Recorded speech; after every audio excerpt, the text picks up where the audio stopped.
her as performers, lalo na. Lalo si Madu kasi since nagdaan, kaya nagawa. Very promising po si Angeline.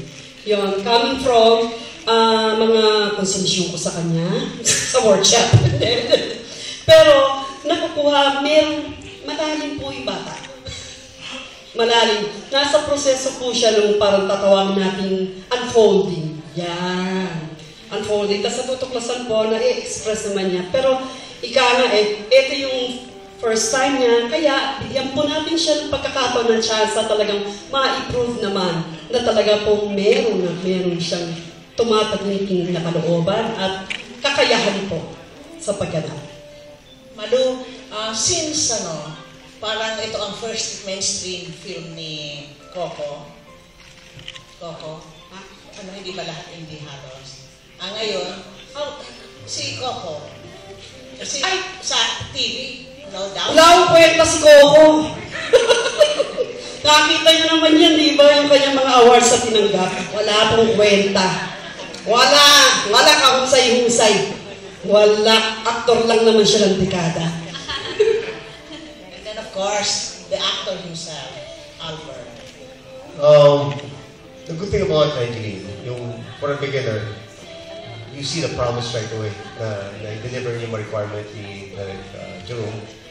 But the good thing about her, she listens. It's very important, especially pag kasama ka sa itong high caliber na project and you're working with the likes of Coco na demands high caliber performance as well. So, congratulations because she was able to deliver what was asked of her.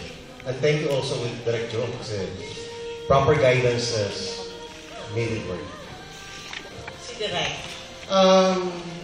Actually, nagulat ako sa when I told me na i-prepare si Coco at si Angeline, sabi ko, a newcomer and a veterano in terms of performance because people already know Coco as a good dramatic actor sa mga independent films na ginawa niya. Kilala siya hindi lang dito sa atin, kundi sa ibang bansa. And Angeline, hindi man lang sumabak sa telebisyon ng drama, diretso sa pelikula ang pagsabak sa pag-arte. So sabi ko, it's going to be a challenge. Sabi ko, actually, kinausap ko nga si Coco.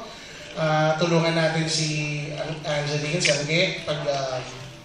I'm sure it will be a challenge for her, but nakikita naman kasi ako, nakita ko kagad yung promise, nakita ko yung dedication, gustong matuto. Importante yun eh.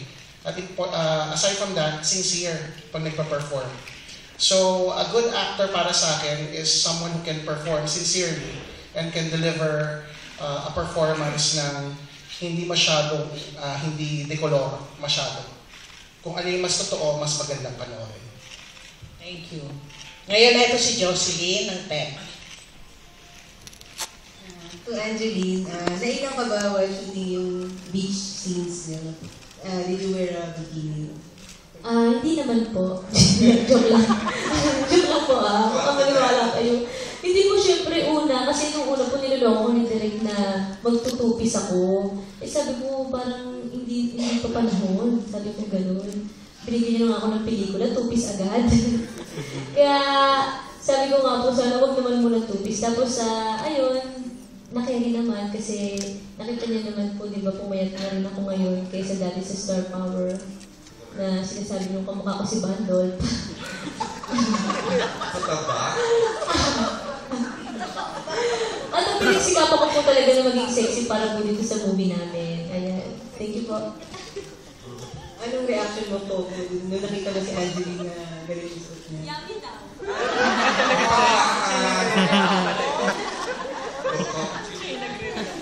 Actually, yung binibiro namin siya na nakulagad ka and aabangan namin yung pagtututis mo na yan. And then, sabi nga namin talaga nakita namin everyday, lalong-lalo sa pag-arte niya, nakikita namin yung improvement.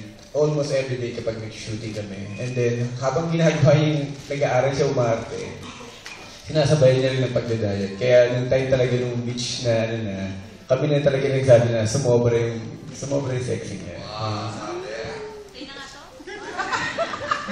For Angeline and Coco, nakailang kissing scenes kayo and how's it like shooting them? Bibilangin ko po ngayon. Madami-dami po. Sana po panoorin din na lang kasi bukod naman sa kissing scene, may mas nakakakilig pang eksena po. Kaya sana po panoorin nyo. Gusto nyo ba ngayon? Joke lang ha. Bakuha na yung picture eh, wag na lang. Ikaw ako daw. Ayun, medyo marami-rami nga. Actually, hindi lang yung kissing scene eh. Pati mga pagsasampal niya sa akin. Kasi nga, para sa pagsuporta ko sa kanya. Kasi si Angeline, nahihirapan pa siyang i-arte talaga. And then sabi ko, guess, tutuhanin mo na. Sabi ko, para maramdaman mo rin yung eksena. Eh sa sobrang pagpaparamdam niya sa akin, mahilig yata sa beses na ako pinagsasampal. Kaya may mga eksena din na sasampal ko niya, nag-automatic na umiilig din mukha ko. And then, yun, sabi ko nga, marami talagang sabi ko nga po kanina, nung interview ko, nung habang nagdadabing ako, habang dahan-dahan ko na napapanood ng buong pelikula, sobra ako na-proud kasi medyo mahaba-haba yung pag-shooting namin eh. Almost 8 months ang inabot na itong pelikulang to. And then, yung napanood ko na siya, sabi ko, sulit yung pagod na pinaghirapan namin, yung alam mo yung lahat-lahat ng puyat, pagod, hirap ng location. Tapos pag nakita mo na maganda yung pelikulang natapos mo, sabi ko, ito yung kabayaran. Sabi ko, hindi man ako bayaran ng malaking pera, pero makagawa ka ng ganitong klaseng kaganda ng pelikula. Sulit talaga. Kumbaga, alam ko balang araw, mapagmamalaki siya.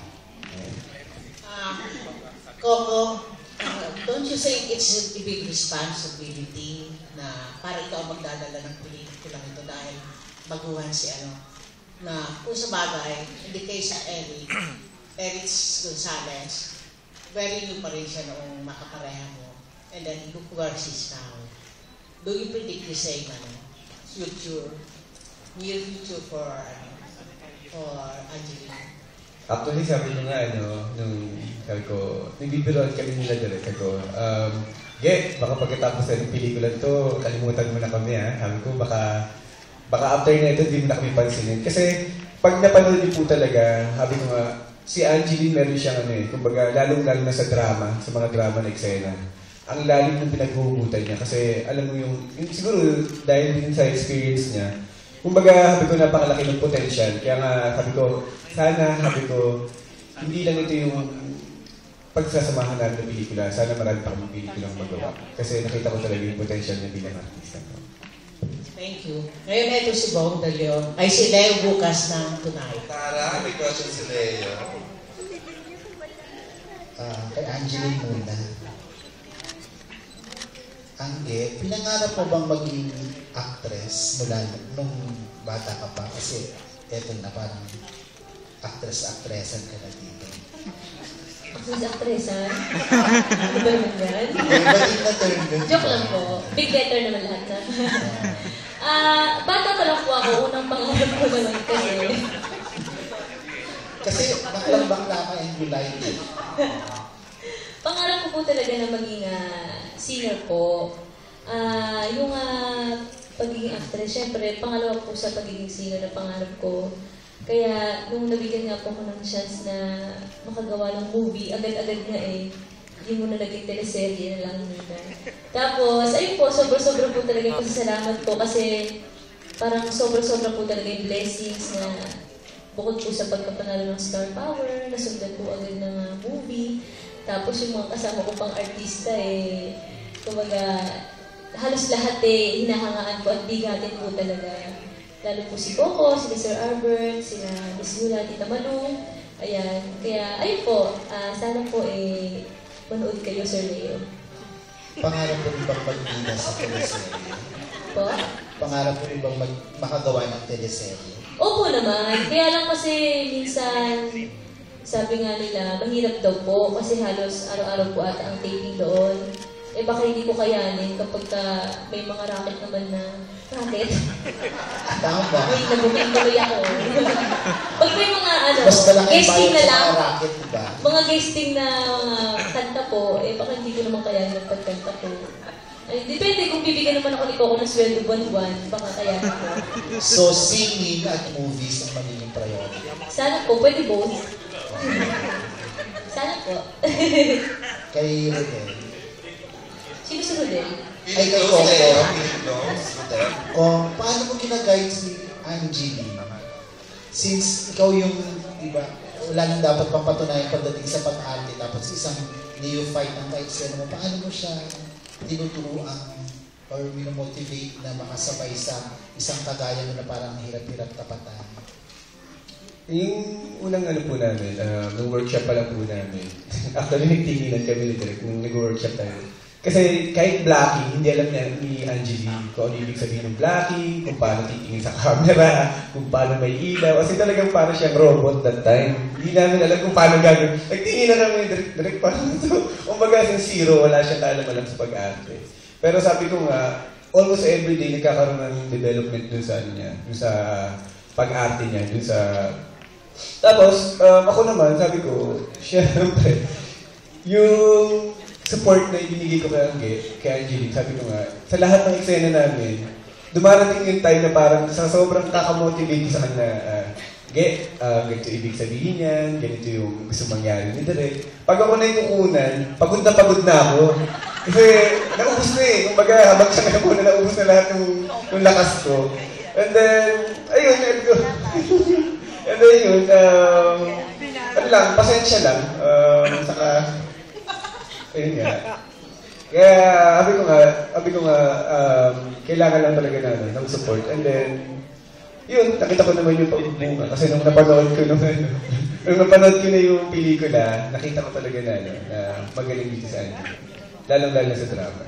Kay Direk Jerome, gaano ka habang pasensya din yung ginugol mo kay Angie? Mahaba-haba rin, pero it pays off, sabi nga ni Coco. Kasi katulad ng sinasabi niya na minsan, okay, explain it to her. Pag in-explain mo sa kanya, hindi ka po pwede gumamit ng terminology, hindi ako pwede mag-terminology ng acting terminology na kailangan. Get this from your core, na normally, pag nag-workshop ka, meron kang background, more or less, makukuha mo kung ano yung sinasabi ko. Pero ngayon, talagang i-explain mo yung pinaka-basic ng pag-arte. Somehow, nung umpisa, it started with mimicry, nagagayahin na niya, pero eventually, she learned. Because pinag-aaralan niya, binabasa niya yung script, which is important. Alam niya yung storya niya, alam niya yung pupunta ng character niya. Sabi ko, mahalin mo yung character mo. Unti-unti, may forma niya yung character niya. Kasi nung ma-match sila ni Coco. Tapos nun, yun nga, sinusuportahan din siya. It's a good thing na sinusuportahan din siya ni Coco. So, lumabas yung totoo. Kaya minsan, nakakagulat, like, mapapanood sa pelikula, yung train sequence na confrontation scene nila, nagulat kami nang biglang nagpatulo si Angelina ng luwa. Wow! Sabi namin, hindi namin inaasahan na magpapabagsak siya. Sabi ko, panalo, makakuha tayo doon. May mga ganon, may mga moments talaga na nagpe-pay off yung pagtuturo at yung pagtsatsaga.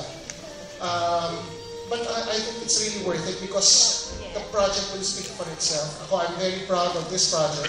It's my first movie. It's Angeline's first movie. Pero maganda at maayos niyang mapapakita sa mga manonood na maayos siyang i-deliver yung character niya. Thank you. Thanks, Leo. Alam mo, Leo, sa Direk Jerome at saka director yan. He made Julia Montes, Catherine Bernardo, Zicha Naranidi, television. Ayan. And there's a question dito, Ethel from Alan Diones. Bago si, For Angeline, anong pakiramdam mo ngayon talaga at this moment na ilo-launch ka na bilang artista?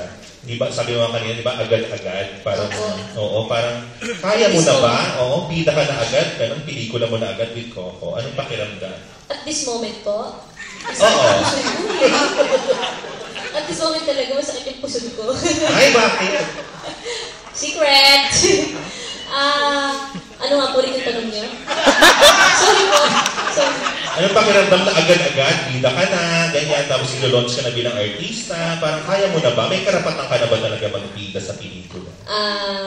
Para sa akin po, ang masasabi ko lang po dyan, maraming salamat po sa pelikulang binigay sa akin. At ginawa ko naman po lahat ng makakaya ko para po sa pelikulang to, para magampanan ko po yung role ko dito at maisabuhay ko nga po yung role ko dito sa movie. Kaya kung mapalabas na po yung movie, doon po siguro masasabi na may karapatan na ba akong maging bida. Naging bida na nga ako. No? May karapatan sa susunod. Kung may susunod pa ulit. Wala kang anumang kaba or nervyo sa nararamdaman? Meron po, syempre. Hindi naman po maiiwasan yan talaga. At normal naman po talaga yun. Lalo po sa akin na unang-una ko po itong pag-arte. Alam niyo naman po na singer ako. Mahirap po sa akin nung una, pero sa awa naman po ng Diyos, nahiraos naman po namin. Oo. Di ba, Angeline, dati, ever since vocal ka sa pagsasabi, crush mo si Coco? Opo. Anong pakiramdam mo ngayon na leading man mo siya sa movie? Ano po? Tapos, anong pakiramdam mo ngayon na leading man mo siya sa movie? Tapos, nasabi mo bang yummy, yung halikan kanya? Yummy ba ang halik niya? Listerine eh. Ang Listerine ng halik ko. Yan pala. Promo! Lagi! Ang bako ng hininga. So, masarap. Yummy!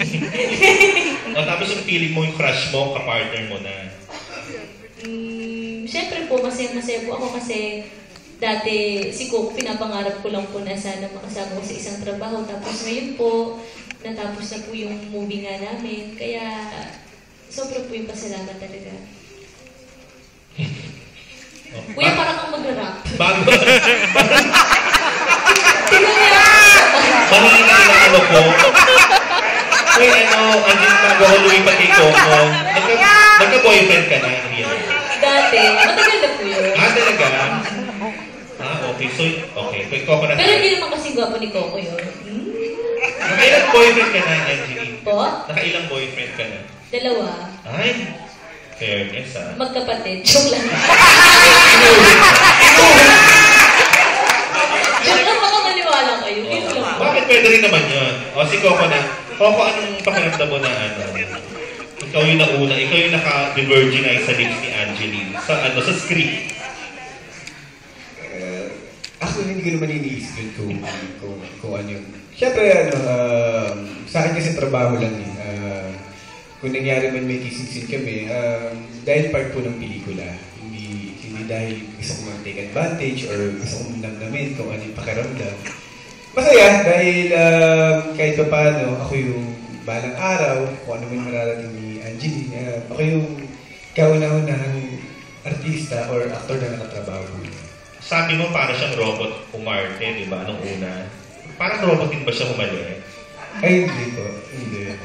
Yung sa acting naman yung sabi ko kanina, sa workshop yun, dahil nung nag-i-start pa talaga siya nung in-workshop pa lang siya, wala pa talaga siyang idea. Pero nung mismong nag-shooting na kami, dahil tinuturuan siya ng Tita Malu, nila Tito Pen Medina, natuto na po siya agad. Kaya first day pa lang namin, okay na agad siya.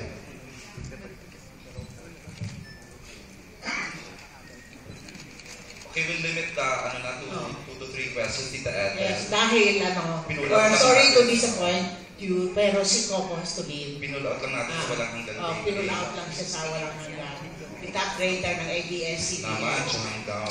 Bago namin ibigay kay Junardo, ang last question will come from Mr. Bongbelio ng People's Journal. Kaya tanong muna ko kay sinasabi mo, pangarap mo na talaga na makatrabaho si Coco. Ngayon nagtatrabaho na kayo, natin manuna ang lips niya. Would you say na you were born, Coco was born para mahalin mo? Born to Love You ang title ng pelikula. Opo, pero para sa akin ang title niyan, Born to Love Him eh. Kaya nga po, talaga nagpapasalamat po ako kasi nabigyan po ako ng chance na magawa itong pelikula po at si Coco pa po yung kapartner ko kasi si Coco po talagang matagal ko na po hinahangaan talaga. Kaya ayun, nagbunga naman yung panliligaw ko. Ayun po. Thank you ha. Eto na ngayon si Junardo. Okay, Angeline. Ngayong pinasok mo na rin ng pag-artista, magaling ka ng singer, handa mo na kayang tanggapin ng mga pagko-compare sa iyo kay Sarah Geronimo. po, nung nanalo po ako sa Star Power, talagang may mga ganyan naman na po na pagkukumpara po kay Sarah. Kasi si Sarah po, bata pa lang po kami, talagang magkakilala na po kami, katulad nga po dun sa Star Power Night po na pinagsamahan namin na contest. Kaya po siguro gano'n, kaya madalas na po kami magkukumpara hanggang ngayon. So sa pag-arte? Sa pag-arte po, wala pa naman po ako naririnig. Siguro po, aasahan ko yun kapag napalabas na po siguro yung Born to Love You po. Si Coco naman. So, may Angelica. So, paano mo inaalagaan yung regalo sa'yo ni Coco na pinakita mo pa yata? Yung kwintas? Oo. Sobrang alaga nga, hindi ko na ginagamit. Baka bumubukas? Opo, lagi na nakatago. Pero blessed yun. Pinabless ko po yun sa pare. Yung tambalan niya ba, pinabless mo rin sa pare? Opo naman, Diyos ko. Dati pa, lalo nung nagsisimula pa lang po kami hanggang ngayon po. Yung role mo ba sa Born to Love You, malapit sa buhay mo na jolog sa dating mo? Opo, sobrang parang Angeline din po talaga yung makikita niyo doon. Ang pinagkaiba nga lang ang galing ko palang umiyak, hindi ko alam. Opo. Okay, thank you. Thank you po. JN, parehong ka ako devotee, nasa rin devotee si Coco and Angeline. Gusto sanang magtanong ni Sambe, pero hindi na natin siya mapagbibigyan. The last question will come from Born to Love You. And then I'm giving back the microphone to